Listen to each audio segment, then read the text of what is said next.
নমস্কার, কেমন আছেন সবাই? আশা করি ভালো আছেন। চলে আসলাম আরেকটা শর্ট ব্লগ নিয়ে। আশা করছি এই ব্লগটা আপনাদের ভালো লাগবে। তো সকালবেলা ঘুম থেকে উঠে গিয়েছিলাম রান্নাঘরে। আমি তো সকালবেলা রান্নাবান্না শুরু করছি। এইদিকে বরমহাশয় নাকে তেল দিয়ে ঘুমিয়েছিল। তাকে জোর করে উঠিয়ে দায়িত্ব দিয়ে দিলাম ছেলে-মেয়েকে রেডি করানোর। সকালবেলা আমি একা একা কষ্ট করব আর সে নাকে তেল দিয়ে ঘুমাবে সেটা তো হতেই পারে না। তো এদিকে হচ্ছে মেয়ে আর ছেলেকে স্কুলের জন্য রেডি করাচ্ছে ওর বাবা, আর আমি এখানে রান্নাবান্না করার পর অনেকগুলো থালা বাসন জমছে, এইগুলো হচ্ছে ধুইতেছি। এগুলো শুধুমাত্র সকালে রান্নাবান্নার থালাবাটি। দুপুরেরটা তো এখনও শুরুই করিনি। এরপর শুরু করতে হবে দুপুরের আয়োজন। তো বরমহাশয় বাজার থেকে নিয়ে আসছে লাল শাক। ওরে বাবা, লাল শাকের দাম শুনে আমার তো মাথা ঘুরে গেছে। 2 আঁটি লাল শাকের দাম 60 টাকা। চিন্তা করা যায় বলেন? কয়দিন পর এই শাক হবে 10 টাকা আঁটি। কেউ খাবে না, এখন এটা 60 টাকা দিয়ে কিনতে হচ্ছে।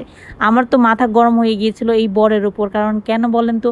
কয়দিন পর 10 টাকা শাক এখন কেন 60 টাকা দেখাবো বলেন তো? কয়দিন না খেয়ে থাকলে কি হবে? কিন্তু না, এটাই খেতে হবে। এই হচ্ছে ছেলে মানুষের সমস্যা। এই কারণেই ব্যবসায়ীরা সবজির দাম বাড়ায়। যখন দেখে যে কিছু কিছু পাবলিক আছে যারা দামের চিন্তা করে না, খালি খাবারের চিন্তা করে, তারা তো কিনবেই, দাম বাড়ালেই তো ওনাদের লাভ।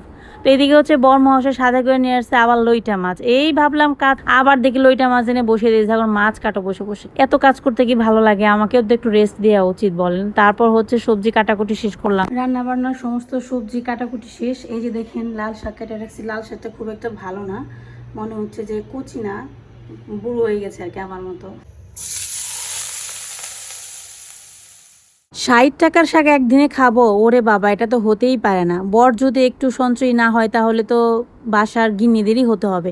তাই ভাবলাম আমাকেই চিন্তা করতে হবে, সংসারের হাল এবার আমাকেই ধরতে হবে। তাই এক আঁটি শাক একদিনে খাবো, আরেক আঁটি শাক আরেক দিনে খাবো। এই হচ্ছে আমার আজকের ভিডিও।